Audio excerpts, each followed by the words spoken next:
ఒకప్పుడు 5 సంవత్సరాల క్రితం సుస్మిత ఈ బిజినెస్ ని స్టార్ట్ చేసినప్పుడు ఒక జీరో, అమ్మా నాన్న లేని అమ్మాయి. సో వాళ్ళ అమ్మ 2 ఆడపిల్లల్ని కానీ చనిపోయిందంట. పాపం అమ్మమ్మ తాతయ్యకి 2 ఆడపిల్లలు ఇబ్బంది అవుతున్నారు. సో వాళ్ళని పట్టించుకునే దిక్కు కూడా లేదు. ఆ పిల్లల్ని ఎలా పెళ్లి చేయాలి, పంపించాలంటే డబ్బులు కావాలి అని బాధపడుతున్న పరిస్థితులు అవన్నీ చూసి, ఏంటి దేవుడు నాకు ఈ లైఫ్ ఇచ్చావు, ఎందుకు మా అమ్మతో పాటు మమ్మల్ని కూడా ఎందుకు తీసుకెళ్లలేదు, ఈ సొసైటీ ఇక్కడ జరిగేవన్నీ చూస్తూ బాధపడ్డాంగా అని చెప్పి బాధపడిన వ్యక్తినండి. 5 years బ్యాక్ వెస్టేజ్ అవకాశం వచ్చింది, విన్నాను, బాగుంది. దానికంటే ముందు నేను ఏదో ఒకటి చెయ్యాలి అని ఆలోచించాను. ఏదో ఒకటి నేను నిలబడాలంటే నాకు ఫైనాన్షియల్ గా డబ్బు కావాలి. ప్రతి చిన్నదానికి అడగలేను, అడుగుతామా? ఏది అడిగినా నో అంటారు. నో అని ఫేస్ చేసినప్పుడు ఇంకా ఫీల్ ఎక్కువ అనిపిస్తుంది.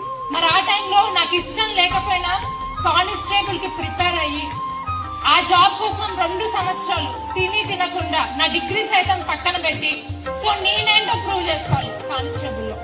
అప్పుడు నా సిచ్యువేషన్, నేనేంటో ప్రూవ్ చేసుకోవాలి. ఇక్కడ వీళ్ళ పెళ్లిళ్ళు చేయాలంటే ఇబ్బంది పడుతున్నారు కదా, వాళ్ళకి కనీసం సపోర్ట్ అవ్వాలి మా అమ్మమ్మ తాతయ్యకి అని చెప్పి కానిస్టేబుల్ కి ప్రిపేర్ అయ్యి రేయం బవళ్ళు కష్టపడి చదివితే events merit, mains merit, prelims merit అన్నిట్లో మంచి స్కోర్ వచ్చింది. జాబ్ వచ్చింది.